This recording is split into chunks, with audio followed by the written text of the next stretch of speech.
There'll be spectacle, there'll be fantasy, there'll be daring do and stuff like you would never see. Be a movie. Yeah, we're gonna be a movie. Starring everybody And me. There'll be heroes bold, there'll be comedy, and a lot of fuss that ends for us real happily. Be a movie. We can watch it all develop. Starring everybody. And me. We'll take the world and set it on its ear. Come on, join in. We're gonna start right here. We are going to start right here. Happy Halloween, everybody. Ish. Happy Halloween-ish. Close to it. It's the weekend of Halloween. As far as I'm concerned, Halloween is all 3 days. Like a woman's birthday or Christmas. Or I don't do that with my birthday. Come on. You're not the only woman on earth. I know, I know many who it's like, it's my birthday month. And I know guys who actually say it's my birthday week. Do you really? Yeah. Ugh. Anyway, happy Halloween 3 days. Welcome to Triple Feature. I'm Mark Radulich. That's Alexis Hejna from Honeysuckle Rose Creations. And tonight on the marquee is Straight Outta Nowhere, Scooby-Doo meets Courage the Cowardly Dog, Muppets Haunted Mansion, and what you've all come here to see us talk about, My Little Pony, The Next Generation, starring Sir Patrick Stewart. No, just that last part I made up. All right, let's get into it. Alexis, a lot of this was your pitch. You wanted to, and we'll start strictly with Scooby-Doo meets Courage. And I have to ask, even before we get to the movie, what's a Courage the Cowardly Dog?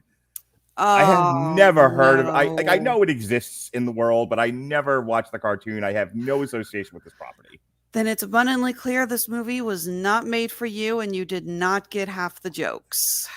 That would be accurate. Yeah. Okay. So Courage the Cowardly Dog was a show on Cartoon Network created by John Dilworth, amazing animator. The concept was Courage was a cowardly dog, this cute little pink dog who lived on a farm in literally the middle of nowhere. The name of the town is Nowhere. Okay. Lives on the farm with his owners, this elderly couple, Muriel and Eustace. Muriel is kind, loving, and naively blind to a fault. And Eustace is cranky and mean and just... And the best character in this movie. Sure, why not? So what is Courage about? What kind of fun things happen? What adventures do they get into? The idea is that just crazy things happen in Nowhere all the time. It is the place where zombies rise from the grave. It is the place where aliens invade. It is the place where people just anything weird can and will happen. All right, so we have this like Norman Rockwell family and their cute little dog, and crazy horror things happen in this town, and they're reacting to it in some way. Well, Courage is reacting to it. Again, usually, not always, but usually Muriel and Eustace don't seem to notice what's going on. Courage is the one who figures out what's going on, and he's got to save his family. Now, you watched this when it was contemporary, when it was like freshly airing? Yes, I did. I absolutely loved it. On my old animation blog, Surrealism in Animation, I actually did the top 10 scariest villains from Courage the Cowardly Dog. How long did this thing run for? Hang on a second here. I will tell you. 'Cause 4 again, seasons. 4? Wow, okay. And It is also currently streaming on HBO Max. I'm guessing this was what, the mid to late 90s, early 2000s? Let's see here. Premiered 1999, ended 2002. I guessed right. Well, we reviewed Scoob last year during the lockdown. That went PVOD because there were no theaters available. And we've reviewed Scooby Apocalypse on here. We have a fair amount of Scooby content throughout the Radulich and Broadcasting Network in years. And Sean and I did an on-trial for Scooby-Doo Monsters Unleashed, which was hilarious. And oddly, one of our more popular reviews. I don't know why. But, what's Rob's joke? There's only 2 buttons at Warner Brothers. One of them says Batman. The other one says Scooby-Doo. How many times did I tell you that's my joke? Oh, that's your joke? That is my joke. I came up with that years ago. That I decided that it's Robert's? Okay, you always say it's Robert's joke. I'm like, oh my God. Credit where credit's due. I don't contribute that much to this network, okay? Hell, enough. I've barely been on this month. Okay. I mean, seriously, it's like, hi, how long has it been since you've seen me? It feels like you needed a vacation. You didn't even notice I, changed my hair color. I did notice. I was going to get there eventually. You changed you took all the color out of your hair. It's just straight blonde now. It is lightened. I'm doing deep conditioning treatments until it's time to recolor it. Oh, okay. This is that a natural hair color for you, or a couple of shades lighter? A couple of shades lighter. Fair enough. All right, let's get into it. If you're curious about our history with the Scooby-Doo franchise, I'm sure we covered it when we watched Scoob. So the plot of this thing, Straight Outta Nowhere, Scooby-Doo meets Courage the Cowardly Dog. I'm assuming this is the first time these two have been paired up. Yes and no. Okay. There was actually a Cartoon Network special a couple of years ago. And by a couple of years ago, I mean quite some time ago, where they did a marathon set to see who was the more cowardly dog, Scooby or Courage. Mm-hmm. And they had these little animated vignettes in between them. It was cute. I think I can't remember if like fans could vote online who they thought was more cowardly, and they actually did vote for Courage. Nice. Yeah, that tracks from what I saw on the show. I watched this while we were at WasabiCon. I didn't make my daughter watch this one. She had to watch My Little Pony because I'm sexist like that. But for the record, I know you have HBO Max. I Mhm. genuinely think your kids would like Courage the Cowardly Dog. It's surreal. Mhm. It's dark. It's got some of the best wild takes in the history of mankind. That's what I was getting to. My son really liked it. Like both of us, neither one of us having any kind of association with Courage, and him having a minimal association with Scooby.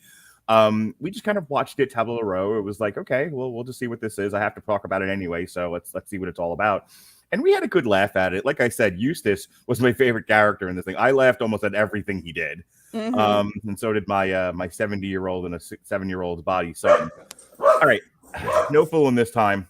During the unmasking of a bank robbing clown, like you do, Scooby hears a strange noise and is driven to dance and then run away. Meanwhile, Courage appears to be having the same problem, though Muriel and Eustace Bag don't seem to notice, as you pointed out. Yeah, 9 times out of 10, Courage tries to warn his owners about something going on. Eustace grumbles, "Stupid dog," and Muriel just assumes he's hungry. I feel like there's another character that has kind of the same gimmick where he doesn't have the power of speech, and so he's always pantomiming things and nobody understands what he's talking about, and there's a lot of face palming. More or less. Courage actually did talk a lot more in the earlier seasons, some of the earlier episodes. And the feedback was that people didn't really like that. There's like, I think 2 episodes where he does actually talk the whole time, but afterwards it was no, we got into that with maybe a few actual like human words thrown in. I know who I'm thinking about now. I don't know if you've ever heard of the character though. It's very very esoteric, very Pluto from Disney. That's who I was thinking of. I don't know if you've heard of that character or not. Wow, yeah, I mean, Lord knows I never watched Disney cartoons. The other one is not Uncle Traveling Matt. The other one is the dog from Fraggle Rock. There was a lot of whining and going, hole, and like, do you want to be fed? Hashtag Doozers Lives Matter. Is that a thing? This thing I tried to get started after an SNL sketch where they made fun of the Sean Spicer mentioning the one massacre that never happened, and then in the SNL sketch they said the massacre at Fraggle Rock. Moving on. Yeah. The gang rushes after Scooby only to find that they have ended up in nowhere, where a group of hostile cicadas are attacking Courage and Scooby. After killing the cicadas, they are called inside the Bag household and properly meet Muriel and Eustace and Courage. Both the Scooby gang and Bag family are invited to dinner with the mayor of Nowhere, which Muriel and Eustace weren't aware existed. I didn't vote for you. But on the way there, Scooby, Shaggy, and Courage are attacked by a giant cicada queen, resulting in the destruction of Eustace's truck. Arriving at the mayor's mansion, the mayor offers to give them a tour of an attached museum detailing Nowhere's bizarre history. Otherwise known as Easter eggs galore. So you notice the mayor's mansion is covered in paintings. Every painting and everything in the museum, it's an Easter egg. It's either a character that has previously shown up, it's a prop that was previously shown up on Courage, or it is literally a still from the show. The paintings are all stills of various characters, both good and bad, who have appeared on Courage the Cowardly Dog.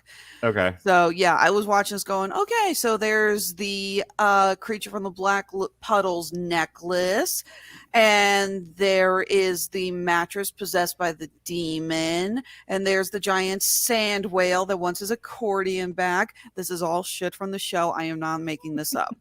Okay. I can see where I without even having to ask, I can see why you were like, we got to talk about this when it comes out, which it did in September. So I get it now. Because I really was like, when she like, we don't really do a lot of straight to video stuff. Like, why does she want to talk about this? And there's only been 9 zillion straight to video Scooby-Doo movies. I think another one got released in the time this came out and us talking about it. Like, there's something else that came out. Exactly. I was doing an Amazon Prime search because for some reason I had a little trouble finding Straight Outta Nowhere on Amazon, and I don't know why. Maybe because I actually Googled Scooby-Doo Courage instead of Straight Outta Nowhere. Maybe I screwed with the algorithm. I don't know.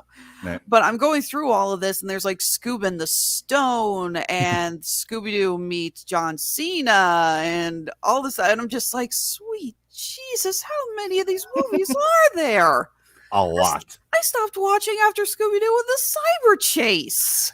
I think Scooby's in a race with Barbie to see how much straight to video dreck they can put out in a single month. It is quite interesting when you actually look at the Scooby-Doo history of how many incarnations of the show they have come out with, how many movies there have been, how many, just not even recent ones. You look back at the older ones when they still, Shudder had Scrappy-Doo with the gang. And Scrappy-Doo, a magnum. Eddie Izzard will always have a place on this network.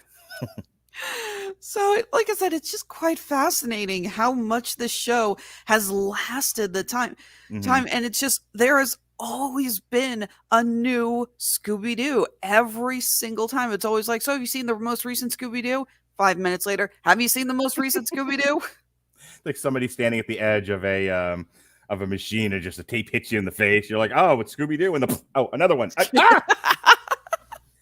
Pretty much.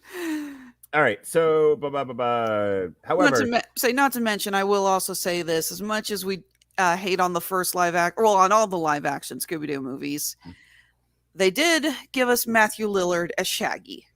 Honestly, other than Scream, it's probably his best work. He is Shaggy. I am so glad he continues to. He did the role in this one, and I'm so glad he is perfect. He nails the role so well.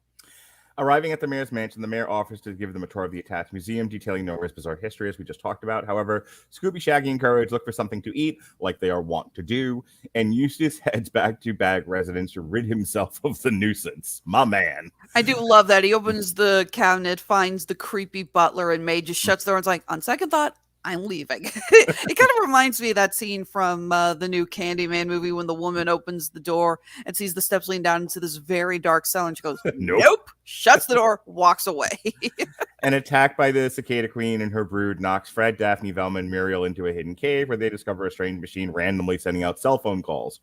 Scooby, Shaggy, Courage destroy it while escaping the Cicada Queen. Attempting to return to the Bag residence to unravel the mystery, the group is once again attacked by the Cicada Queen, which kidnaps most of them, leaving only Scooby and Courage behind. Scourge, there you go. Yeah, I'm like mashing them together in a new Lord of the Rings type villain.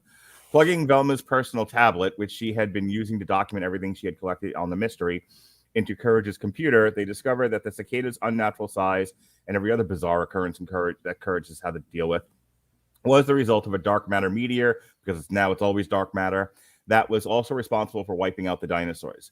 Buried under the spot where the Bag house is, Courage and Scoob retrieve the meteor and rescue their friends, but their attempt to escape it thwarted by the Cicada Queen, who takes the meteor and holds Muriel hostage, forcing Courage to face his fears and confront it. After the long battle, the Cicada Queen is trapped under scraps from the Bag windmill. The general and his translation, they decided to have a lot of fun with the surrealism in this. I'm not going to lie, this is actually an interesting concept because they established that this dark matter meteor affects the laws of physics, and it's the reason why so much strange shit happens in Nowhere. that was never a part of the show. It was just middle of nowhere. Crazy shit gonna happen.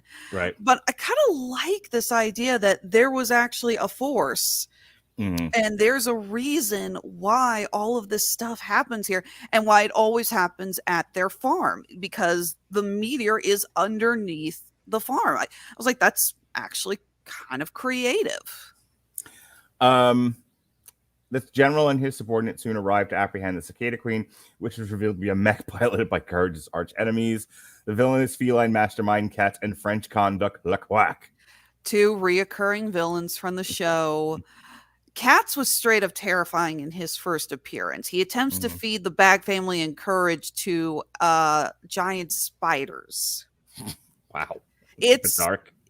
There's kind of a thing in some of the earlier Courage the Cowardly Dog episodes where you watch them and you can hear the network executives in the back going, "Oh my God, what is wrong with you? Tone this shit down." Who is this supposed to be for? Teenagers who are getting high.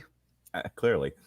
After discovering the meteor's existence, Katz and Hua took over Nowhere's political facilities and used the resources to dig up the meteor and use it to hypnotize and rob several well-off locals stashing at the Bag residence. Eustace had discovered this earlier, but wrote it off as a windfall on his behalf. And we had to put up with a rap number from Eustace, too. You know, you would think like, oh, we got to put a rap number in here. That'll appeal to the children. I don't know about anybody else's kid, but mine was like, what the hell, man? I was like, what the hell, man? Why is this necessary?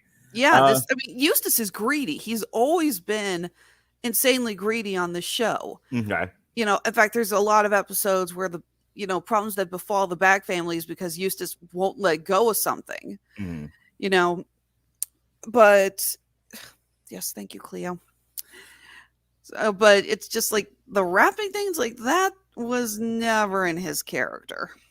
When they learned the Scooby Gang was in the area, they used the media to brainwash the local cicada population and scare them off in an attempt to up their game. The general attempts to secure the meteor to be used by the obtuse ostensively as a weapon, but as Courage's suggestion, it's turned into a disco ball so the group can celebrate. All right. So that's Straight Out of Nowhere, Scooby-Doo meets Courage the Cowardly Dog. My real quick thoughts on this, because I don't have a lot of, this does not lend itself to deep film criticism, as it were.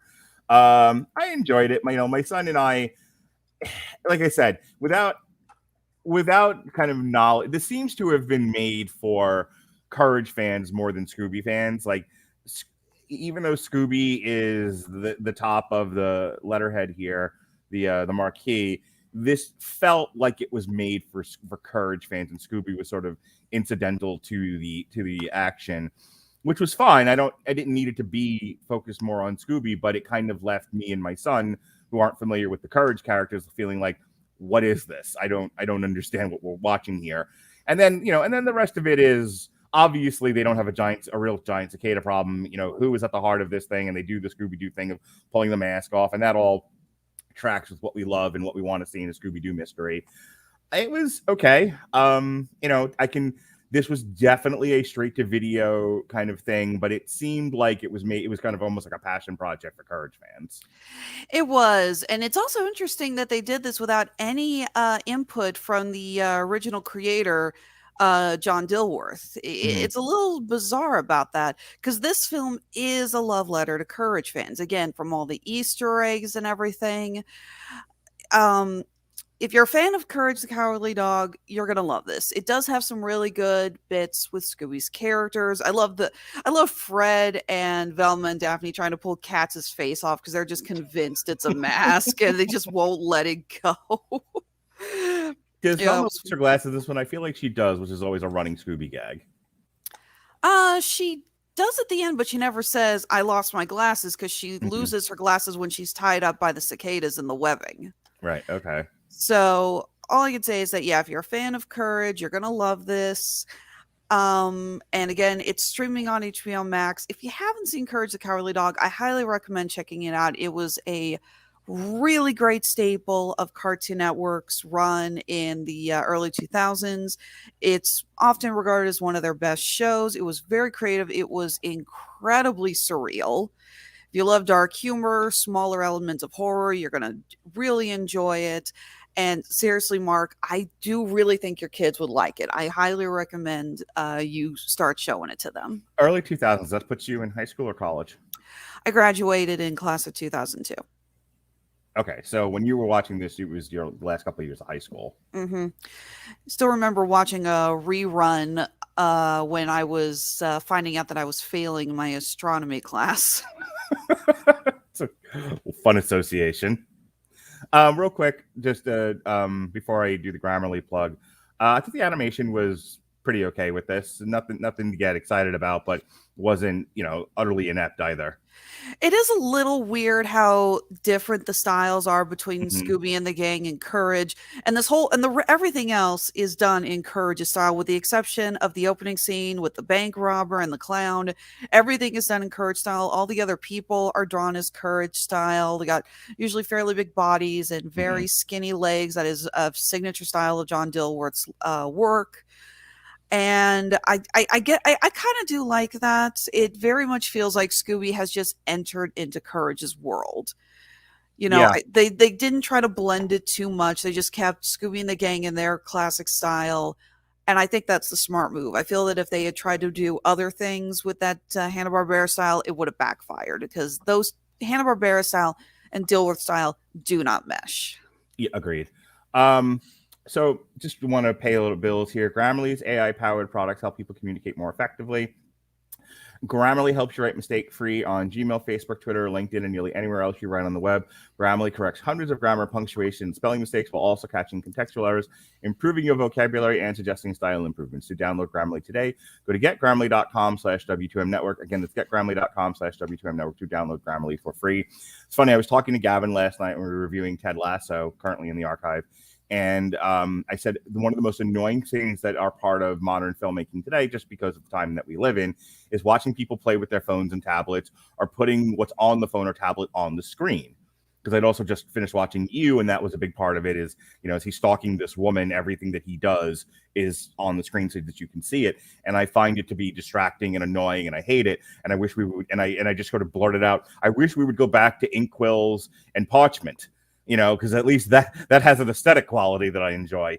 And then I somehow linked that to Grammarly, and I'm still struggling with how Grammarly would help you write better with inkwell and parchment. Don't answer that. This is my own quandary to sort of wrestle with, much like an alligator. I'm kind of imagining a spirit popping up similar to the Microsoft paperclip. And every time you made a spell, it would just pop up, and it's like, no, let me show you how it should be done, to the point that you actually start burning the parchment just because you've said, screw this, I can't take it anymore. That works. So now that we have Disney Plus, we're getting a lot more Muppet content. Which is good. More Muppets are better. They did cancel Muppets Now, which Alexis and I reviewed in the archives. But plug. But I think, and we talked about this with Muppets Now, I'm not entirely sure Muppets as a show, as a weekly show, works anymore.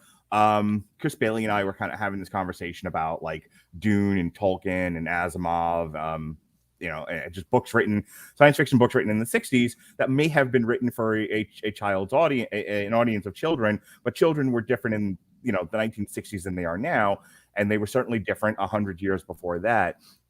And I don't know if Muppets as a weekly thing still has a place in the culture, but as these 1 hour specials that we're going to talk about here with Muppets Haunted Mansion, this really works. Like I think I like the Muppets. For the longest time we had a string of just Muppet movies. After Muppets Take Manhattan, in no particular order, there was Muppets Christmas Carol, there was Muppets Wizard of Oz, there was Muppets Treasure Island, Muppets in Space, right? And I think it's sort of an isolated thing where you sort of take kind of like a Mel Brooks movie, take a genre or a particular topic, take the piss out of it by adding Muppets. Which in our chat, by the way, we actually did that one day, but it was like John Wick movies and shit. There is a popular meme that I see pop up on Facebook from time to time where it says, take a movie/movie franchise, replace all the actors except for one with Muppets. Right. One movie, what actor? And so far, my favorite one is Evil Dead 2, but keep Bruce Campbell. Yeah, that works. Yeah. Speaking of which, it is Can you believe this was the Muppets' very first Halloween special? Yeah, that is really, really shocking. Yeah, But, they have some, for lack of a better term, great monster Muppets. Sure. They've had them for ages. I mean, they brought them in for previous incarnations. We've had Vincent Price, Alice Cooper, and such on the classic Muppet Show.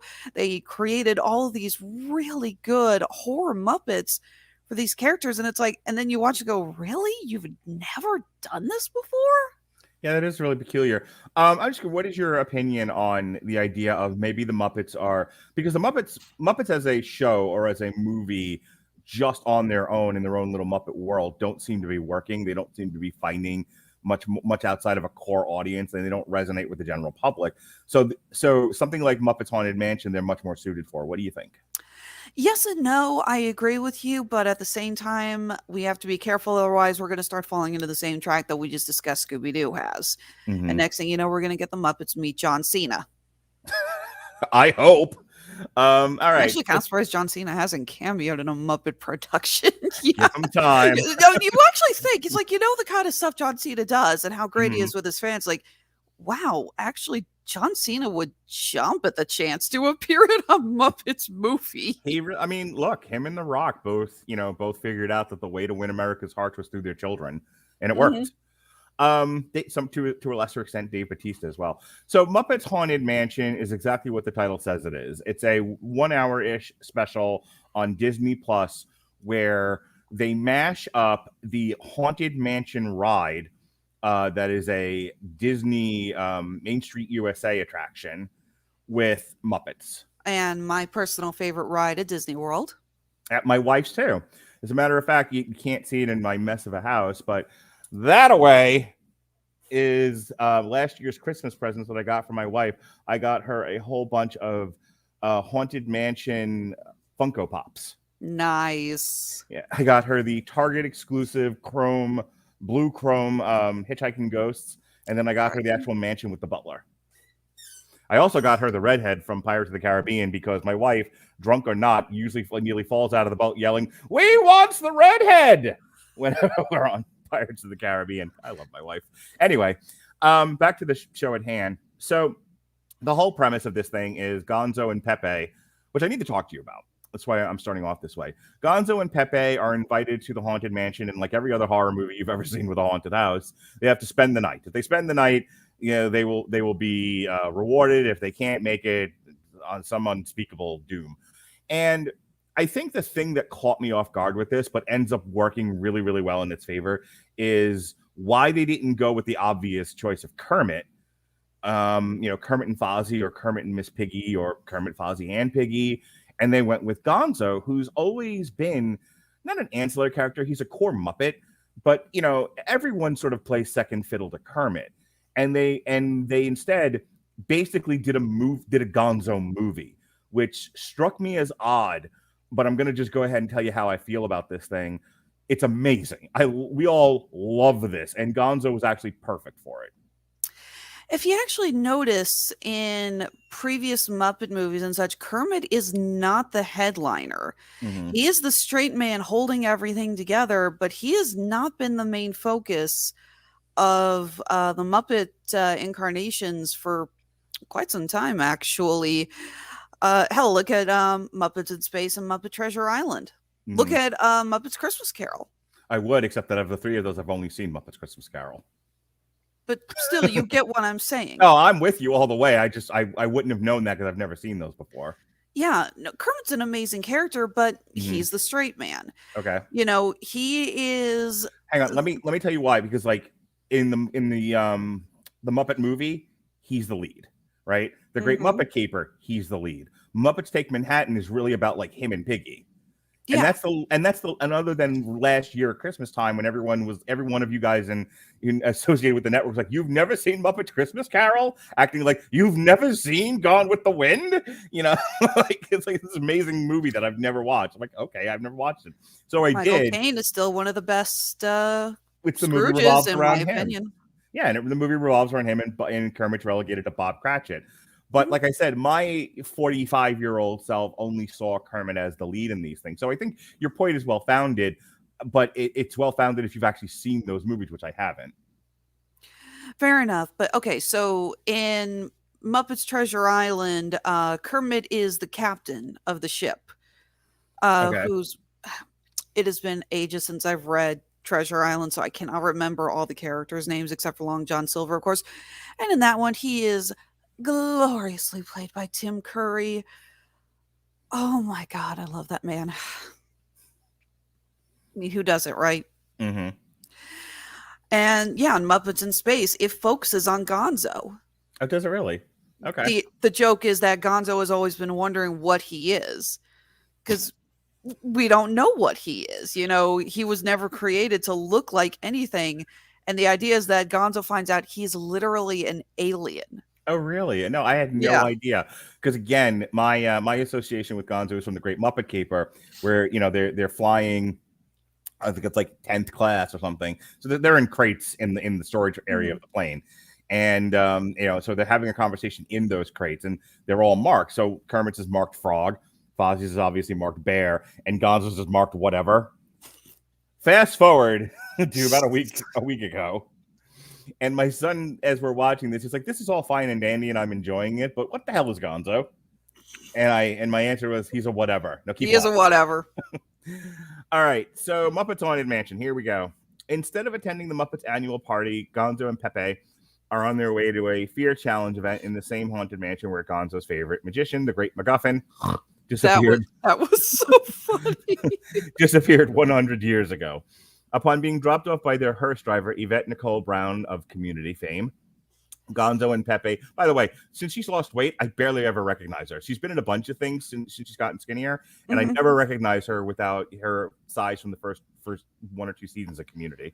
I hate to admit it, but since in the trailers, the only shots they have of her turning around slightly, and she's wearing the hat and the heavy coat, I actually thought it was Taraji P. Henson in a dual role. And I'm sorry, the two actresses do look a lot alike. Fair enough. They really do. So yeah, I didn't realize it was her. I feel kind of bad for that.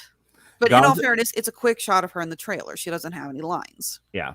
Gonzo and Pepe meet the caretaker Darren Criss, along with several ghosts and singing busts. This is the part where we go, here's all the cameos. Yeah. I remember trying to explain to my husband the first time I watched, I think it was either the new Muppets movie that came out or the Muppets Most Wanted. Okay. Because he noticed all the cameos and he's like, where are all these actors coming from? I'm like, you don't get it, hun.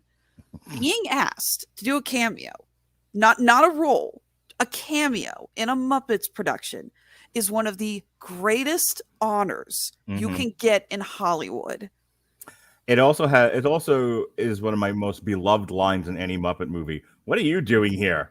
A brief cameo. It's so good. That is a line often repeated by me and my friends. If anyone ever says, "What are you doing here?" The answer is always a very brief cameo.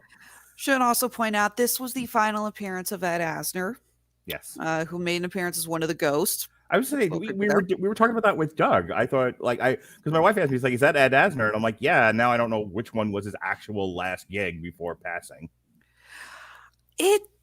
I don't know. It depends on which was recorded first. I mean, obviously, voice work for a CGI film is going to take a while. The CGI is going to take a while, so that would have been recorded. But something like this with all the special effects, I don't know when. Yeah, who knows when they shot this? Yeah, I genuinely don't know. It could have been simultaneous for all we knew. We need you down the hall. I'm 100. Leave me alone. Gonzo and Pepe meet their caretaker Darren Criss, along with several ghosts and singing busts. The ghost host, Will Arnett, doing his best Batman voice, tell Gonzo that he has been summoned to the mansion to see if he can survive one night. If he cannot, he and Pepe will be trapped there forever like you do. While Gonzo claims that he fears nothing, Pepe is easily scared by everything he sees in the mansion. Including, I will admit, a very well-placed jump scare with John Stamos. Yeah. I'm not going to lie. I wouldn't call this scary. No. But there were some genuinely creepy moments. It's like, whoa. Yeah, okay. There is definitely some unsettling imagery in this that I thought was, which was good because I watched it with a 7 and a 10-year-old and a 38-year-old who's a huge fan of the Haunted Mansion ride, which I will talk about when we're done with the plot synopsis. I got to talk about the ride. But Because if you don't understand, kind of like what we were talking about with Courage, if you don't know the source material that they're adapting to this particular story, a lot of this gets lost on you. Absolutely. So, moving forward. After meeting Madame Pagoda, Miss Piggy, playing the bride, Gonzo... No, not the bride. Something else. She's Madame Leota. Yeah. Gonzo and Pepe come across a full room of several ghosts resembling their Muppet friends. The host soon appears and informs Gonzo that in order to survive the mansion, he must face his fears in room 999 because we can't do 666. This is a children's show. I'd like to add, it was very smart of the creators to actually have a scene at the beginning where we established that Kermit, Piggy, Fozzie, and all of the other characters are at this party, so you don't have a million kids watching going, why is Kermit dead? So very clever to work that in. Yep. As Gonzo is led to the room, Pepe meets and becomes entranced by the ghost of Constance Hatchaway, Tajiri P. Henson, who plans to marry and then kill him like she does, as he meets the ghost of her past husbands, which is freaking hilarious. Gonzo is trapped in room 999, with the room's number sign turning upside down to read 666, dun dun dun, and faces his biggest fear, that no one will like him if he does not do dangerous stunts. Gonzo starts to turn old as his reflection taunts him, which was genuinely scary. I'm sorry, the image of him with the sucked out nose and the skeleton hands was like, whoa, okay. Yeah. I think I just saw where some therapy bills are going to come from. My wife started like nudging me and kind of chortling that, like, oh, look, his nose shrunk. You know, we both got a kick out of that. Recalling conversation with Kermit he had earlier, Gonzo realizes that he can be great by just being Gonzo, and the room de-ages and releases him. The host congratulates Gonzo for facing his fears and tells him that he is free to go so long as he makes it outside by sunrise. After realizing that Pepe is in trouble, Gonzo refuses to leave him without him. With the help of the host, Candelabra, Gonzo is able to find Pepe and stop the wedding. The pair jump out the window, Michael Bay style, and make it out of the mansion just as the sun rises. The hosts meet them at the gate, revealing himself to be the Great MacGuffin, who was impressed that Gonzo was willing to do what he could not, face his fears. The hearse driver picks them up, and Kermit calls asking to meet the pair for breakfast. Kermit comments that Gonzo and Pepe should bring their friends along. Gonzo and Pepe turn to see the hitchhiking ghosts behind them, prompting them to scream. So, yeah, if you've never been on the ride before and you don't know how the ride operates or what are the different sections of the ride, a lot of this just seems like random or arbitrary or whatever. But it really is. Gonzo is almost on the ride with you, and you're going through each thing almost like set by set. Because when you walk into the ride, you know that you were just there. But for those who haven't seen it, when you walk into the ride, you're walking past a gravestone, a grave area, and the tombstones all have funny things on them. You know, here lies Fred. He got bumped on the head, and now he's dead. You know, little limerick shit like that. That's a lot of wordplay here. Yeah, a lot of puns. And then you get inside and you're corralled into this area, this like lobby area. With the stretching portraits. Right. And then the line in the show about, is this room getting longer? You know, and the paintings, as you said, elongate. And what you see is very innocuous paintings turn out to be everyone's in some sort of dread peril. There's a guy like on a high wire standing over an alligator. I can't remember. Woman who you thought was sitting on a stool. It turns out she's sitting on her husband's gravestone. Yeah. I think there's a couple like that. The bride is a character in there. The Hatbox Ghost. Yeah, the fortune tellers. You know, these are all sections of it. The dancing ghost. That's a big thing. That's a big part of the ride, actually, where you come in. There's this long stretch of track where you're going through this very rectangular room, and there's just dancing ghosts everywhere. It's really clever. They use a light projector to project onto the glass, so it looks to you. You can see through them as these ghostly figures are. It looks like they're dancing on the floor. Side note: this was also a really great homage to, what was it called? The At the Dance sketches from the early days of the Muppet Show back in the 70s. Oh my God! I grew up watching the Muppet Show all the time on Nickelodeon, so I recognize. I'm like, oh my God, that's brilliant. Loved the dueling ghosts. Suddenly, it's like when they shout "draw," they actually pull out a sketch pad and pencils. That was good. As the ride comes to a conclusion, there's another long stretch where you're just seeing shit popping out of graves and stuff like that. And it's Disney. There's only so so scary you can get. But we're getting on the grim grinning go. Okay, I'm just gonna say this: we couldn't get the Electric Mayhem playing grim grinning ghosts. I wanted that so badly. It would have been fun. The ride ends with you pass a mirror, and the narrator who's been with you almost all the time says, "Beware of hitchhiking ghosts," and there's a projection of a ghost in your cart. You're like, ah! Usually they're like taking their top out, like, hello, stuff like that. And that's where you get the pictures from your time in the ride if you're willing to pay like $90 for them. The ride often breaks down. I wanted to mention this. If you've been to Disney World enough, maybe if you've only been once or twice, maybe this didn't happen to you. But if you go enough times, you will be on that ride when it breaks down. It breaks down constantly. Yep. Just went to Disney World in August. Broke down twice. Once while I was waiting in line, and because someone apparently jumped out of the buggy. Oh God. Yeah. Oh my God. Apparently that happens all the time on this ride. You get a ton of dumbasses who try to climb out of the buggies. Mm-hmm. And another time, this actually pissed me off because it stopped right as I was coming to the hitchhiking ghosts. Mm-hmm. But it stopped right in that little corridor before you turn the corner. So you can't take pictures on the ride because you're moving too quickly to, have natural light. And they specifically say no flash photography because that's going to interfere with the light projectors that they use for all of the holograms, as it were.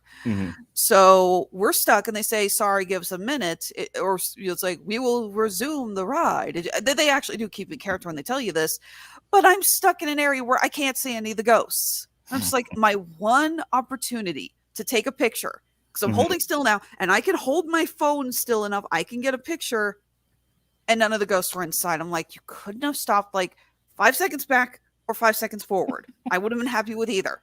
One of the times that we went on, I think it was just me and Lily, and my wife and my son might have been in the other cart, or she was alone in the other cart. Who knows what, when or what iteration of carts and people there were. But I know that I was with Lily, and we stopped, and I feel like, and correct me if I'm wrong, isn't there like an MC Escher like part of the ride where it's just like staircases in different directions and stuff? I think so. Yeah, and I feel like that's where we stopped. And it was like, and my daughter's just kind of looking around, going, and she's really young, and that's what I'm thinking. She might have been like 4 or 5 at the time. And she's kind of looking around going, well, this is a crap place to stop. There's something fun here. I get it, man. Anyway, that joke is in the show. The joke about the ride constantly breaking down. So, and the Muppets breaking the fourth wall is Muppets tradition. Yeah, it's nothing new. Yeah, so I enjoyed that. So 2 things I want to talk about with this, and then I'll let you have the last word and we'll move on. My wife is a huge fan of this ride, and the whole thing about me podcasting is I like to talk to people who really enjoy or are passionate about stuff and want to talk about it. And so it's not always about what I like, it's about hearing what other people like or hate, and just having some sort of a passion about things, good or bad. And I enjoyed watching my wife and kids react to this, because my kids were reacting to it, it's just sort of like, this is a fun thing that we like, and these are interesting and fun characters, and it's colorful, and we're having a good time with this. My wife, who's a fan of the ride, is like you with Courage the Cowardly Dog, like, there's their Easter egg, that's a thing from the ride, and she's like nudging me the whole time, and she's like super fanning out the whole, like the Muppets are sort of incidental to the whole thing, and she's there for this trip through this ride, and how many references can we make? And I was like, okay, I get it, man. I enjoyed it as an experience of watching other people watch this. The other thing I want to talk about, I loved that they took care to actually create something that you could resonate with as a person with Gonzo. The idea that nobody will love me unless I'm putting myself in danger. And that is my only usefulness to the world, is as a stunt person. Mick Foley has talked about that. Like, the only way people are going to accept me is if I throw myself headfirst off off the Hell in a Cell, into an ordinary drinking glass. Observe. It's like all these people. Like I want to be loved by throngs and throngs of people. No one will unless I hurt myself. And the idea of, no, we love you as a person, Gonzo, and none of that was necessary. And it made me think about past iterations of the Muppets where Gonzo has given Kermit a lot of anxiety because he's like, no, Gonzo, please don't launch yourself out of a cannon. He's like, but I must, or whatever. And Gonzo always seems like a crazy lunatic, not somebody compelled to do these things for love and attention. Meanwhile, Kermit has always demonstrated that he is connected to Gonzo as a friend and doesn't want him to hurt himself. And I thought that was an interesting, like, clearly the writers had some understanding of Muppet lore, such as it is, to have gone there and come up with this and made it the central piece of this otherwise childish Haunted Mansion story. Definitely. That has always been Gonzo's character. My personal favorite from the original Muppet Show is when he decides to ride in a motorcycle off the stage and into the box where Waldorf and Statler are sitting. By the way, my son was like, if they're not in this, I'm rioting. And I was like, they'll be here, I promise. He loves a lot of Waldorf people and thought Statler. they were going to be the bus. Okay. By the way, how weird was that with the singing bus singing freaking Pat Sajak as one of the bus? I mean, again, it's like, I know that getting asked to do a cameo on the Muppets is a great honor, but that was the one I recognized. Okay. Justina Mikado and Craig Robinson were also part of the singing bus, but I didn't recognize them at first. But yeah, I recognized Pat Sajak immediately. I'm like, what? What? So, but no, this was a lot of fun. Really like the music. Again, why couldn't we get them Electric Mayhem playing Grim Grinning Ghost? I was looking forward to that. Fun little Easter egg, by the way. One of the human actors who comes out, not actors, but one of the people who comes out, this woman named Kim, who cleans Madame Pigoda's crystal ball. You know, she goes, Kimmy, and she comes out and she groans and Windexes the ball. She is an Imagineer at Disney World, but she is also the daughter of Leota Toombs Thomas, the original face of Madame Leota. What did you think of the subplot, which I also thought was pretty brilliantly written, between Pepe and the bride? I did enjoy that. I was a little unsure at first because this is the first four-way we've had with Pepe and Gonzo. You've probably noticed in the past that Rizzo the Rat has always been Gonzo's sidekick. Yeah, that got brought up by the critically acclaimed guys that aren't the comedy pair. You know, the Abbott and Costello of the Muppets, Gonzo and Rizzo, and they threw Rizzo out and replaced him with Pepe. Apparently, Rizzo's puppeteer. Let's see here. Steve Whitmire was fired in 2018 amid controversy. I don't have any of the details here. Whitmire was also the current voice of Kermit. They replaced Kermit's puppeteer with Matt Vogel, who had also who's worked with the Muppets for a long time. But they decided, instead of recasting Rizzo, since that was kind of Whitmire's character, you know, he sort of created the character, as it were. They decided to retire Rizzo and bring in Pepe, who I first saw, I want to say, in Muppets in Space. I could be wrong, but I think that's when he showed up. And he's been very popular. Fans have really liked him, and they decided to elevate him to Gonzo's new sidekick. And I thought it worked. Yeah. This is only, I think, like a 48-minute piece. 49 minutes, debuted October 8th on Disney Plus exclusively. And, you know, it all moves pretty quickly. Gonzo, I think if I had one negative criticism, I feel like Gonzo's sort of internal exploration of his psyche and dealing with his fears and all of that, they might have spent a little bit more time on that. I wish there had been a little bit more conflict with Gonzo and his fears, and a little less of Pepe and the Bride. I feel like it was a little too much Pepe and the Bride and not enough Gonzo in those two sequences. But that's a personal thing. If it works for everybody else, that's fine. I don't think it totally undoes the movie at all. It's just I was much more interested in what was happening with Gonzo. I'll give you that. Really did enjoy this. Fans of classic Muppets are going to love this. Fans of the Haunted Mansion are going to love this. And yeah, seriously, Disney Plus, more Muppet Halloween specials. I seriously, like I said, I cannot believe this has never happened before. But they lend themselves so well to the formula. I genuinely think we need to see more of these. So I'm looking at the Muppets Haunted Mansion soundtrack available on Amazon Music. More on that in a moment. And there's Rest in Peace by Darren Criss, Life Hereafter featuring Will Arnett and the Muppets. My daughter's reaction to this, who is a musical theater person and loves musicals, and I'm taking her to go see West Side Story, which we'll be reviewing in December and all of that, was like, oh, it's a musical. And suddenly she became very interested in what was happening. Like none of us realized this was going to be a musical of sorts, and she got very excited when they started singing. So you have Tie the Knot Tango by Tajiri P. Henson and Pepe the King Prawn, and then Dancing in Moonlight by the aforementioned Dr. Teeth and the Electric Mayhem Band.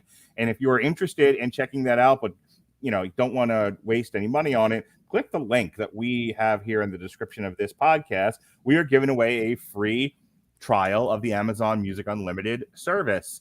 You click the link, you fill out the information, you agree to the free month. You can download all the Muppet music you want, all the Haunted Mansion music you want. Hey, look, it's Halloween weekend. You're going to have trick-or-treaters more than likely. You want to play spooky music. You don't want to pay for it. Amazon Music is the way to go. And we're giving an opportunity for you for this weekend to use a free 30-day trial. And then when that 30 days is over, you don't like it, you cancel it. No fuss, no muss, no contracts, no pains in the butt. You love it, like I do. We use it all the time in the Metal Hammer of Doom, especially when I squirrel and I need to play the Metal Hammer of Doom ADHD medley of anything unrelated to what we're actually talking about. I use Amazon Music all the time. It gives you a nice 30-second sample of the music. And then if you want it, you can, like I said, if you've got the unlimited, you can stream it all you want as many times as you want. All righty. With that said, we are up to our third feature of the evening. And before we get into this, I got to ask, I know we've talked about it kind of in passing here and there. How much of the My Little Pony franchise did you watch? Did you play with the toys? What made you want to talk about this Netflix movie? For the record, you asked me if I thought this would be noteworthy, and I said yes. So unlike Courage meets Scooby-Doo and Muppets Haunted Mansion, I sent you the trailers underneath with Pretty Please with Sugar on top and whipped cream and whatever else you want. Because I really, really wanted to talk about it. This one, you came to me. Oh, okay. So now, as a kid, yeah, I did play with My Little Pony a little bit. Mm-hmm. The big thing for me, though, is the most recent generation. The My Little Pony Friendship is Magic, which I know sounds lame, but this was the version of My Little Pony that had the massive fandom, the craze, the bronies, as it were. I really got into that. I absolutely loved that show. I still love it. It's available on Netflix and Hulu. I watch it all the time. In defense of the bronies thing, it's sort of it's kind of like when somebody uses the term like wigger or something like that. It's supposed to be kind of like an insulting term of men not acting masculine and being invested in a girl product. Here's the thing. I've actually watched Friendship is Magic. Outside of the fact that it tends to favor more feminine colors than masculine, it's a perfectly fine fantasy show about magic. Mm-hmm. If it didn't start off as a girl's toy where the object was to brush hair, because that's all you could do with the My Little Ponies, this was just a fantasy story about talking horses. That's it. Like, there's nothing particularly feminine. There was nothing particularly feminine about Friendship is Magic, other than maybe most of the characters were girls and not boys. But who cares? Like, after having watched it with my kids as they were growing up, and then watching this movie, I got the feeling like if you just sort of compartmentalize it and break it down, it's a fantasy story. There's nothing particularly strongly feminine about it. It's just a well-written fantasy show for kids. So yeah, I don't necessarily need to hear the term brony for the rest of my life, but I think you're allowed to enjoy this as any age, gender, whatever.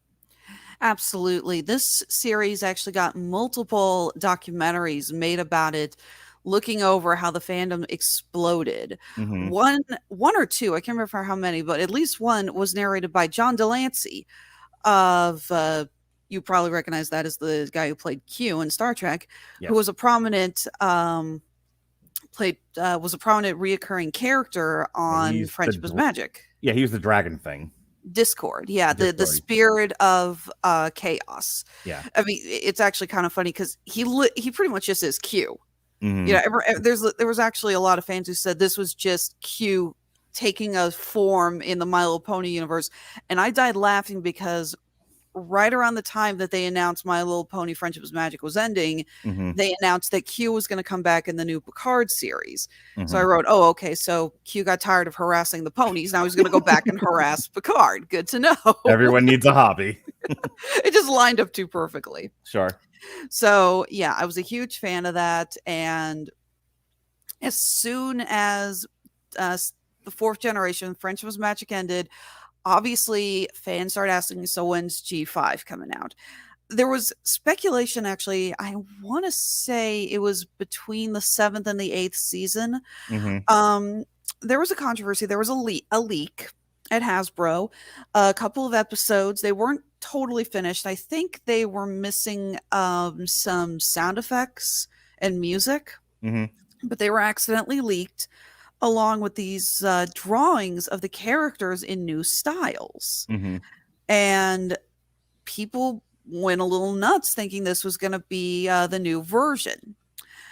Now, it's not. Those versions of the characters do not resemble what we got in there. Yeah, those characters, pointing in the right direction now. It's abundantly clear this was just somebody's fan art that they worked on the side, and it was probably just put into the same folder Mhm. as these video clips. So, but yeah, just since then, fans have been speculating on what the fifth version of My Little Pony was going to get us. And just going to say it, I'm not a huge fan of what we got. I'm sorry. I get a lot of people who are like, but because it takes place in the same timeline as the previous version, they're like, how can you hate it? I'm like, I don't hate it. I'm not a fan. I'm sorry. It just doesn't get me as well as Friendship is Magic did. So, yeah, that was big when my daughter was really young, so we watched it with her, and she really liked it. The one that she, as she got a little bit older, the one that she really glommed onto was Equestria Girls, which to me is the stuff of nightmares. These are these are model-esque, statuesque gals with horse faces. It's like, what the hell is this?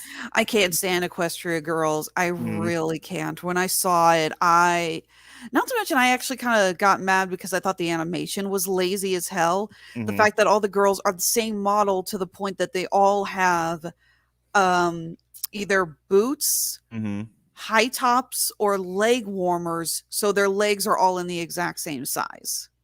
Or shape. It was just, I was like, what the hell, guys? I know you're trying to sell more toys here, but wow.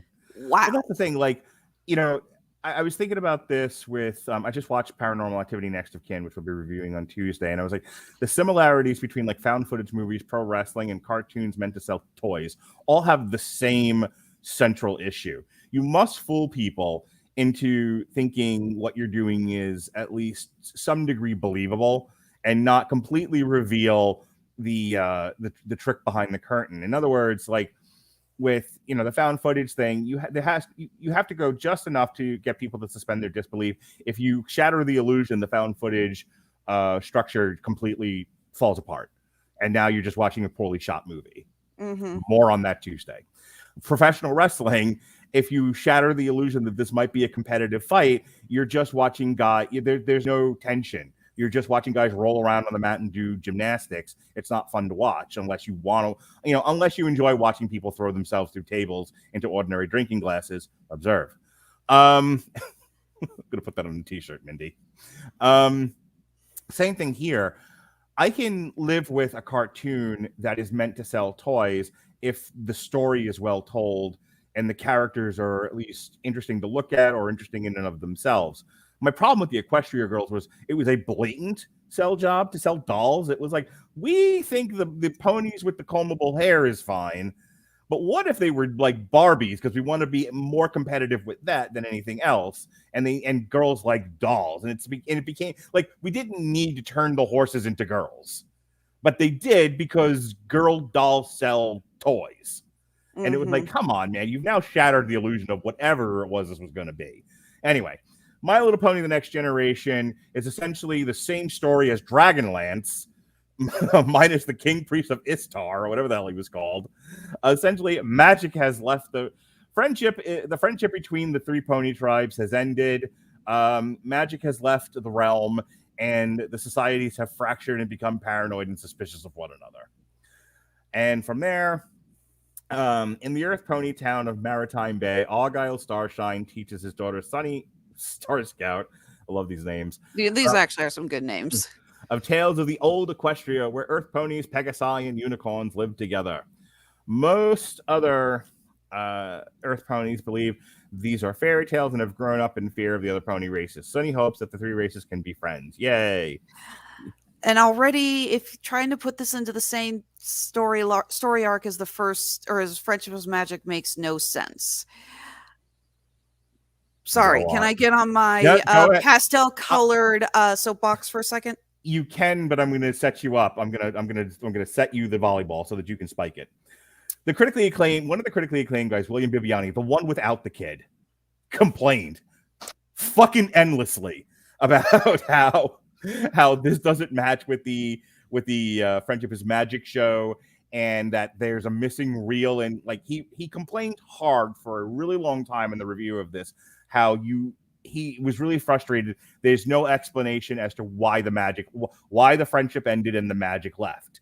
And I'm going to let you have your say on that. And it's a legitimate point, but he went on forever about it. And when he kind of looked over at Whitney Seibold for his reaction, Whitney Seibold's like, "It's a fucking kid show. My kid liked it. It was fine. I don't need to know how the magic left the realm. They just tell their story. God's sakes, get a hold of yourself." And it was just a really funny moment between the guy without the kid and the guy with the kid, who are both professional movie reviewers. But your thoughts, madam? So the unification of the three pony tribes is actually a key part of the Friendship is Magic series. Mm-hmm. There's an episode where they talk about the founding of Equestria. That's the land they live in, where the pony tribes lived in fear and distrust of each other. The Earth ponies farmed for the food. The Pegasi controlled the weather, and the unicorns raised the sun and the moon. All right. But so they did their parts, but they never worked together. Mm-hmm.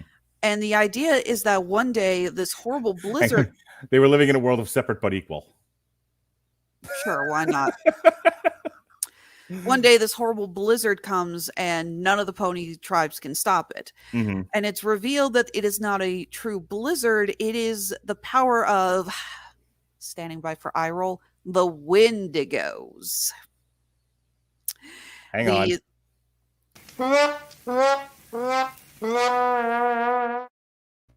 Yeah, that.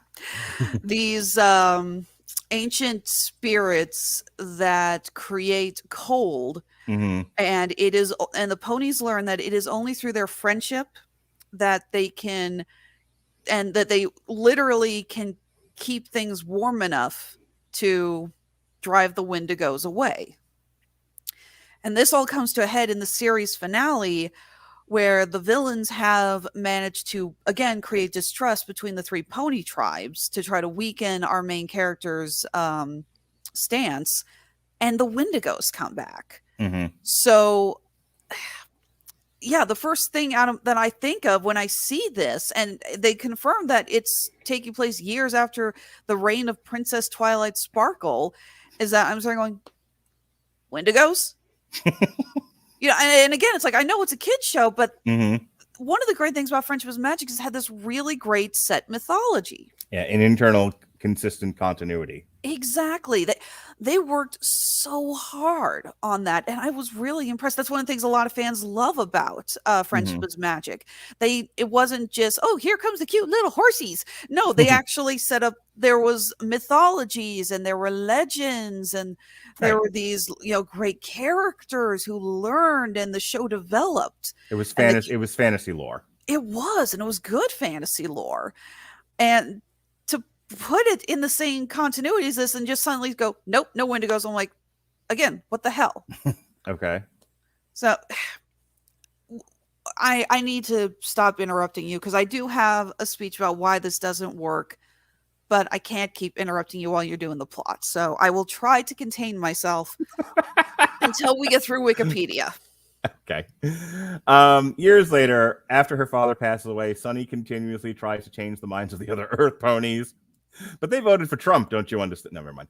Purposely disrupting a showcase of anti-Pegasi and unicorn technology by Phyllis Cloverleaf. Hitch Trailblazer, Sunny's childhood friend and sheriff of Maritime Bay, pulls her away and prepares to send her back home when a unicorn suddenly wanders into town and a skeleton screams out, "Unicorn!" Wait, that's a different thing. While most of the Earth ponies flee, Sunny befriends the new unicorn, Izzy Moonbow. Probably my favorite character. She's adorable. Yes, but that name quickly takes her to What's her wrong with home. the name? I like the name. Izzy Moonbow. Okay. I like it. Sounds like an adopted child of Frank Zappa. As opposed to Sunny Star Scout. They're all silly, but it's fine. It goes with the show. Home to hide from Hitch and his deputy, Sprout, the best character in this whole show. Phyllis's son, Sunny, learns from Izzy that unicorns have long since lost their magic and decides to go with Izzy to Zephyr Heights, the home of the Pegasi, to see if they can help restore the unicorn's magic and reunite the pony tribes. The two dodge Hitch and flee town, and Hitch leaves Sprout in charge while he chases them down. With Hitch gone, Sprout goes on a power-hungry spree. It turns the ponies of Maritime Bay into a hostile mob, and they try to kill Michael Myers, but it's too late. Never mind. And uses his Phyllis factory to construct a giant war machine. No shit, and I know, and I don't know how much of the chat you saw when I was doing this, but I was like live streaming the movie. I stopped the movie cold because I had to share this with the world. I was laughing. I couldn't breathe. I was laughing so hard during the rah, we're an angry mob. Yeah, the Danger song. As an aside, when I put up the TikTok for Halloween Kills, I actually use that as the music. Of course you did. It's so good. The again, Whitney Seibold referring to Sprout as Muammar Gaddafi. I died. I'm just crying. I was laughing so hard. That is good. Like, look, whatever else you say about this movie, they're clearly no one was watching The Farm because there's no way anyone lets them do that with foreknowledge that they're doing it. And so, the writers are clearly having fun with the medium because there's no other explanation for the Muammar Gaddafi fucking My Little Pony and the angry mob. I love the post-Trump world. I really do. Anyway, Sunny and Izzy are caught in Zephyr Heights and are taken to meet Queen Haven and her two daughters, Pip Petals and Zip Storm.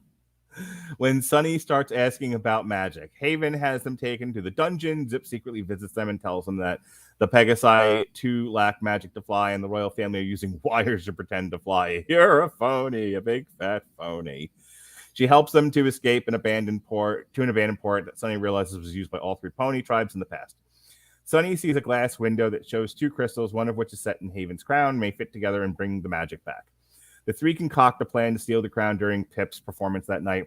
When Hitch also arrives, a series of pratfalls causes the royal family to reveal to the general public their inability to fly as well. Haven is arrested, and Pip is forced to flee with Sunny, Izzy, and Zip. The group travels to Izzy's home of Bridalwood to collect the unicorn crystal, which Hitch initially trailing along to make sure Sunny returns home, but soon warms up to the others. In Bridalwood, Izzy helps disguise the group as unicorns before they meet Alpha Biddle, a tea shop owner that has the unicorn crystal.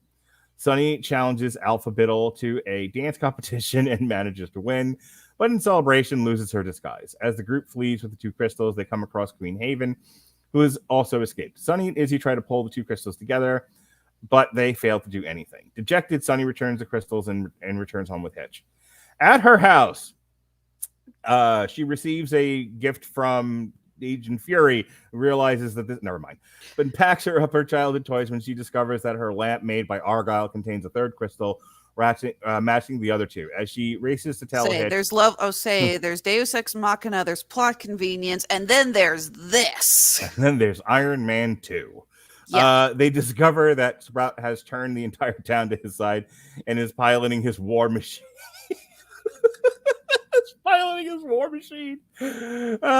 We have a tank. Sunny and Hitch are back to her home as Izzy, Pip, Zip, Haven, and Alpha Biddle arrive. Gathering the other two crystals, Sunny, Izzy, and Pip try to put them together while Hitch and Zip hold off Sprout's machine. Phyllis steps in and tells Sprout Stop your antics. Her warning is too late as the machine wrecks Sunny's home and in the means to connect the crystals. Sunny's new friends, along with Phyllis, Haven, and Alphabet, will put aside their differences and come together to comfort Sunny among the wreckage. And with that, the 3 crystals begin to glow, lift Sunny into the air, and transform her into He-Man, because she has the power. Or an alicorn, while restoring magic across the land. Sunny and her new friends watch as Earth ponies, unicorns, and Pegasi work together to clean up Sprout's mess and bring a new era of peace to the land, till all are one. Do you get it, folks? I'm making a lot of Transformer and He-Man jokes. All right. Go ahead, Alexis. I know you are chomping at the horse bit. Get it? Do you get it? Do you get it? I was about to just say, play the damn clip already. Okay. So I really did want to like this. I did. But it really feels like they're trying too hard to have their hay and eat it too, for lack of better words. The show continuously reminds us that it's in the same universe as Friendship is Magic. We have the opening animation featuring Twilight and her friends. We have the kids playing with dolls that look like the main characters. We see little bits in the background repeatedly. The most prominent one I can think of was the poster for the Wonderbolts. Those who aren't familiar, that was basically the Pegasi version of the Blue Angels from Friendship is Magic. This movie really, really wants you to know that it's coming from Friendship is Magic. But everything is rushed. We are not given enough time to get to know most of the characters. I mean, we get to know Sunny and Izzy and Hitch, I think, a little bit. Zip and Pip, we don't. Pip is just like a non-existent character in this story arc. We have, frankly, the uneasiness of now the ponies having technology. In Friendship is Magic, they didn't have technology. They had a few things that were clearly powered by magic, but obviously electricity. This one, they've got cell phones and live streaming, and it's yes, and they're able to operate these things with hooves. That's actually something that kind of did bug me. Friendship is Magic went out of its way that the Earth ponies couldn't just grab things with their hooves, just like suction cup. Right. You know, they usually use their mouths, or you could see them bend their hooves a little bit. Right. Owners are made of rubber unless the plot dictates they get hurt. Yeah. But it looked weird to see them just like that. Right. It looks so bizarre. Not to mention having Sunny become an alicorn at the end made no sense if you know the story arc of Friendship is Magic, how you get the alicorns. Okay. I don't, and I think I just accepted it as we need a new Twilight Sparkle. And since she was your main character trying to unite the tribes and bring back the magic, I think from a standalone story point of view, the character with that goal, achieving that and rising to, and becoming Rodimus Prime, made sense to me. But I will accept that it doesn't keep in continuity. Like I said, I feel that this would have been a lot better if they had not put this in Equestria. Okay. Now, I have no problem with the idea of saying in this new world with the ponies that... Kind of like a She-Ra deal. Yeah, exactly. Saying that the 3 tribes have fallen on hard times and now no longer talk. Just like, fine, I'll buy that. But constantly trying to tie it back into My Little Pony Friendship is Magic, it really feels like the creators are essentially saying, see, it's the same thing. Like us. Like they want the reward of association without actually putting the work of association in. Exactly. Now, this My Little Pony New Generation is getting a TV show. And I'm not going to lie, I'm not crazy that it's going to be CGI like the movie. I genuinely think it would have looked better if it was classic 2D animation, but whatever. So a lot of this may get resolved. But again, I watched this and it really just didn't do it for me. It genuinely felt like they were trying to get the reward and not put in the work, trying to have their cake and eat it too. It was just very lackluster. You don't get to know the characters that well. Sunny actually kind of annoyed me. Mhm. I was watching another review of the movie, and they brought something up, and it kind of triggered a memory for me. I know you didn't watch Courage the Cowardly Dog. Are you familiar with a Nickelodeon show called Rocket Power? No. Okay, another show completely. Uh, kind of tight, appeal to the extreme sports kids. Okay. Well, there's an episode I wasn't a huge fan, but there's an episode I remember. The kids in the show go skiing, snowboarding, whatever. They go to the mountains for winter sports, and they see a group of kids going down, and one of the kids they see has a prosthetic leg, Mm-hmm. and she's snowboarding with it. And one of the main characters, she operates, I think they called it a zine, Zine. Yeah. Yeah. That's a punk rock thing. Yeah. And she said she wanted to do an article on this disabled snowboarder.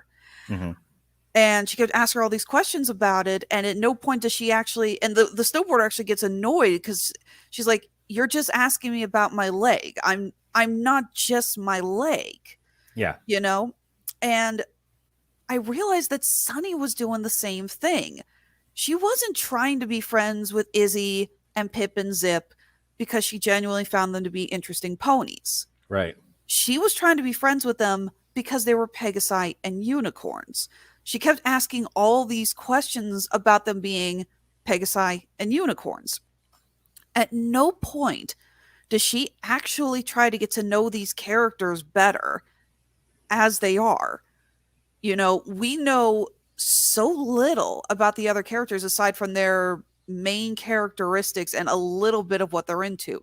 We know that Izzy is into crafts. We know that Pip is a live streamer and likes pop music. We know that Zip is a tomboy and athletic, but we really don't get to know these characters. And Sunny is trying so hard to basically, like I said, I feel that this is actually detrimental to kids because Sunny is not trying to be friends with them for the sake of being friends. She wants to restore the magic. That's it. That's really all her goal is. She's just trying to prove that she was right. Right. You have this ending scene where the characters all come back to stop the war machine, and I think it's Zip says something about, "We don't run out on friends," and I'm starting going, "You were friends?" Because I really don't get it. I do not feel the bond. The first two episodes of Friendship is Magic are about Twilight discovering the importance of having friends, and you actually really see the bond that she develops with these 5 other ponies. I was gonna say, from what I remember of the show, that was a major source of conflict, was when there was a internal conflict between one of two between some pair of ponies on the show, and trying to resolve that conflict because we were in danger of not being friends anymore. Like that was a constant running theme throughout that show. Exactly. This does not feel like that. It doesn't feel like the friendship thing is earned. And yeah, having Sunny suddenly become an alicorn, it's like, I genuinely don't feel like she deserved it. I'm sorry, I don't. Hell, it wasn't the crystals that need to be brought together, it was us. It's like, you've been saying that since the beginning. You have learned nothing. She hasn't. That was my, again, I can't, I appreciate the point of view whenever this comes up with anything that has, comic books, whatever, anything that has source material. I was definitely approaching it as somebody who was just watching a film and, and does this work or doesn't it work? And that was it. Very binary. And I'll tell you, I actually had a problem with the resolution for that reason. It's, that, how dumb are you? It's like, there are 3 of you. One of you, there's a crystal for each, and you couldn't figure out that you're going to need all 3 crystals to unlock the magic. What the hell? Wasn't there even a broken 3rd window? I think there was. Yeah. Did you not put 1, 2, 1, 1, and 1 together? Yeah. How dumb is this main character that you couldn't figure out the mystery until there was almost literally someone screaming it in your face, and you're going, I wonder if I still need a 3rd piece of the puzzle here. All right, I have to tell you, my experience watching this was, all right, this is, they threw a bunch of fantasy tropes in a hat, picked a few of them, constructed a screenplay around it, and rebooted this My Little Pony franchise because this shit makes money and people like it. Fine, whatever. You know me, I don't get particularly emotionally moved by any of that, if it's bad, good, or indifferent. But I'm going to tell you that I have at least positive feelings towards this movie because the Danger song is so funny to me, and the general anxiety existing in Hollywood filtering into a dumb streaming children's cartoon on Netflix is so pervasive.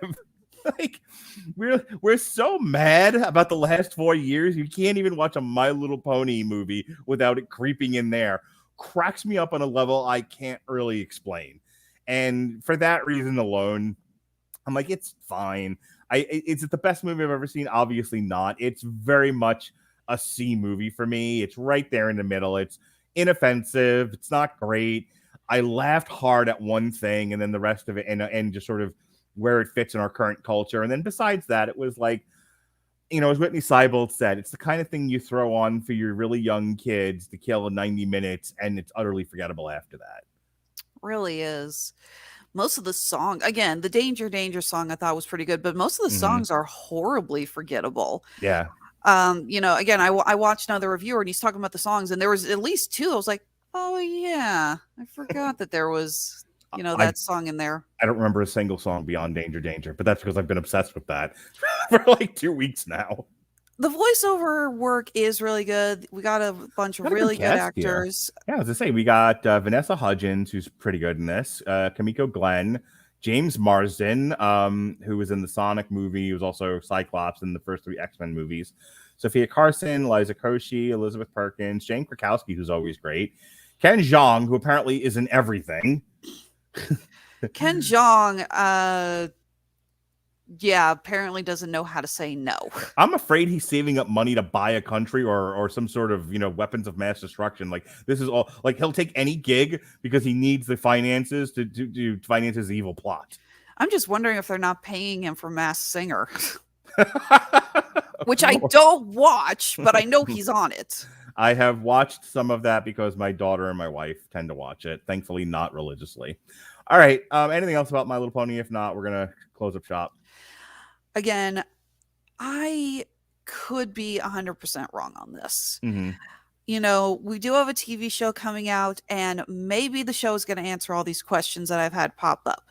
Maybe the show will work harder to make these characters more likable. Maybe it's a case of the Star Wars Clone Wars 3D thing where you had that 3D movie where Anakin has to save Jabba the Hutt's son. Yep. Which was garbage, versus the series, which was iconic. Yeah. So I've been proven wrong before on that, but I'm just going to say, if this movie is what we're going to get in the TV show, I'm done. I'm done with the fandom. So it sounds like you're going to try and watch it, but if it doesn't capture your interest, you're going to abandon ship. Pretty much. Okay. If this keeps up, I'm just simply going to say Friendship is Magic fan, and that's it. Yeah, I don't think we're going to be watching it. I'm certainly not going to be reviewing it. My daughter has sort of grown out of this. She watched it kind of because I put a gun to her head and said, hey, look, I've spent all day in an anime convention. You're fucking watching My Little Pony because I can't justify watching this alone. But, and we all had a good laugh at it, whatever else. But when it was over, my daughter kind of looked at me and she was like, can we not do My Little Pony anymore? And I'm like, no, I get it. I get a 10-year-old. And I have a 7-year-old son who's not going to watch this either. So I think it was nice to talk about it with you. I enjoyed it. I'm glad we agreed to talk about it because I can't now live without Danger in my life. But we're closing. I'm just letting you know, we're closing the book on My Little Pony. We'll talk. What is the thing you wanted to talk about when it eventually gets announced? Cupboard, cupboard, cup, the video game. Cuphead. Yeah. Talk about that. That seems fine. All right, so that's it. That's our triple feature for today. So don't worry, I'll be writing you hard on Cuphead and Has Been Hotel. Sounds like, yes, you did mention you wanted to do that. All right, Alexis, Hejna, and Jesse Starcher are hosting Tripped Up Trivia. That'll be airing tomorrow, October 30th, depending on when you're listening to this. And then Alexis, Hejna, and Jesse again, because you can't get enough of that tag team, are going to be doing Power Rangers: A Nightmare on Elm Street, the crossover that nobody knew they wanted until they got it. And then the next time you'll be hearing from Alexis on the network will be Tuesday, November 9th for Eternals. And then we will be recording Chip and Dale Park Life. Have you watched that yet? I have not. I think I watched like one episode and that was it. I hate to say it, this month has been crazy busy, so I have not had a lot of time to watch a lot of new stuff. Not gonna lie, I actually downloaded Straight Outta Nowhere at the last minute and stayed up watching it because I had completely forgotten. Trying to get your homework done before class, huh? Exactly. Not that I didn't want to see it. I did. I just got so busy. I completely forgot. I was like, oh crap, I still got to watch this movie. Thankfully, it was an hour and 15 minutes. You've only seen my podcast schedule, and I think I've briefly showed you what the whole thing looks like. I have to schedule like TV watch time. Like you'll sometimes pop in the chat, like, has anyone watched this? And I'm like, no, because it's not come to that day on my schedule yet. If I don't, I won't get this stuff watched in time, and then I'll be scrambling. So Alexis and I will have another noon review 2 weeks from today. We'll be doing Chip and Dale Park Life, and then I have jumped out of this one. It looks like it's going to be Robert, Alexis, and Jesse talking What If Friday night late after Robert gets done with SmackDown. And then after that, Alexis will be back for Only Murders in the Room. And that's going to be Thursday, November 18th. So I still remember when they announced that on Disney Plus or on the Disney Investors meeting last year. And even then I said, let's keep an eye out for this because I know we should probably review it when it comes out. Yeah, it's gotten good. It's gotten really good reviews. I'm looking forward to watching it. I'll watch anything with Steve Martin in it. I think he's hilarious. Absolutely. Not to just Steve Martin and Martin Short teaming up. You always get really good with those two. As far as any other Damn You Hollywood, like I said, Eternals and Canto, and just thrown on the schedule because when Alexis asked and there is time, I will usually accommodate her. And so she was like, "Hey, Bruce Campbell's what did Rob refer to this as? It's called it's Black Friday. Bruce. No, the term splat something. Splat comedy? I don't Robert like called it something. I don't know, but I wasn't paying attention to that. Using the term splat. This is a movie starring Bruce Campbell as a manager at a toy store getting ready to work the Black Friday madness when all of a sudden the store becomes overrun with zombies. Like it does. Naturally, and to which I saw the trailer. I was like, oh my God, yes. So we'll tackle that at the end of the month. All right, this past week we had The Last Duel reviewed, Donnie Darko, WWE Crown Jewel 2021. Jesse's has his Rise of the Midnight Sun series for Unspoken Issues. We reviewed Dune, the new Halloween from June, self-titled. And then yesterday, myself and Gavin Napier reviewed Ted Lasso Season 2. Plus, we dropped a whole bunch of re-airs, our parts 1 and 2 of the Paranormal Activity movies, which cover 1 through 4. And then the split 7-inch that Robert and I did, where I saw Gem in the Holograms and he saw Paranormal Activity, the Ghost Dimension, and we debated which one was more horrifying. Tonight, I weep for your souls. Tonight, speaking of weeping, Jason Teasley has hornswoggled me into covering the first season of YOU. Season 3 just dropped on Netflix. We're trying to play catch up here. So tonight, you'll get a review of the first season of You. And lastly, for you boxing fans that happen to be watching this, myself and Robert Winfrey, will be doing boxing coverage on the 30th. We're going to be doing Jose Zepeda versus Josu Vargas. So that's what we got here. Like, comment, and subscribe. Interact with us.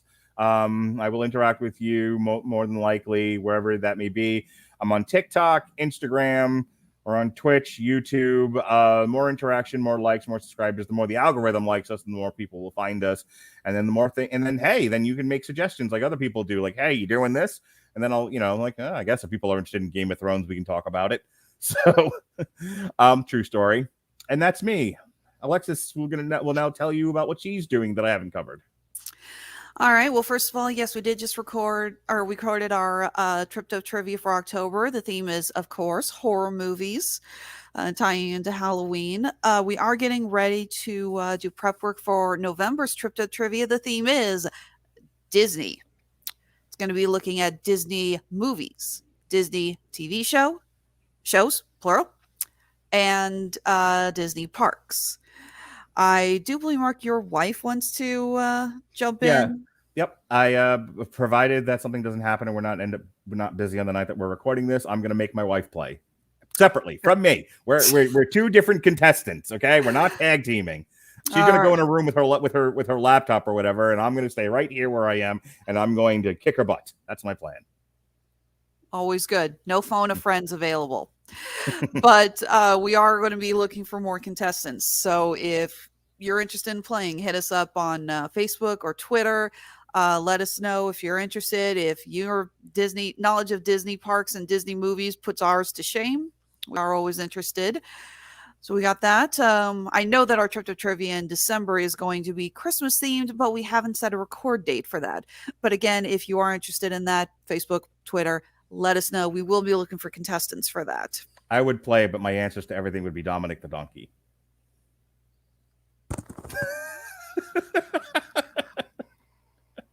The fun thing about video is I get to see when people are having an aneurysm. I haven't had my caffeine yet, Mark. Go on. All right. So, yes, got that. Like I said, you really haven't had me on a lot of shows lately, and you've got me on a few, but not a ton for November. A little weird because usually I'm used to it's like, okay, so what time have I not sold to Mark yet? I am trying to not overload you, not do, like, oh, look, nothing for 6 weeks, all the shows in 1 week, spreading you out like butter. I was like, well, I'm used to you using me like every day for 6 weeks. That's what you did for most of the fall. All right. So that's that. I think our next triple feature, Robin and I have been having a long conversation about Oscar movies and the state of cinema, which somehow then backed us both into an alley where we're going to be reviewing Nomadland, Mank, and The Father. That's a week from tonight. So if you're enjoying the triple feature structure, that's the next one. And then the one after that will be a couple of new movies. It'll be Red Notice, Army of Thieves, and Home Sweet Home. And that's going to be Ronnie Adams and Robert Winfrey. I actually, real quick, I asked Dan Lansby, he actually works in the musical theater world, to do a review for Tick, Tick, Boom. Everybody's talking about Jamie and Diana the musical. He hasn't answered me on whether or not he's going to do it. It's on the calendar, and currently nobody has that one. I have a triple feature of 3 musicals that nobody wants to talk about. So we'll see if anyone takes that one. I'm throwing it out there in case you want to jump on any of that. So, and then you'll be on for West Side Story. Of course. I was the only person who said we should do that instead of the Kurt Wagner biopic that's coming out, because sports ball, what's that? I can't think of no better way to end this other than sports ball. What's that? All right, folks, that's our triple feature. For Alexis Hejna, I'm Mark Radulich. Be well, be safe, and behave.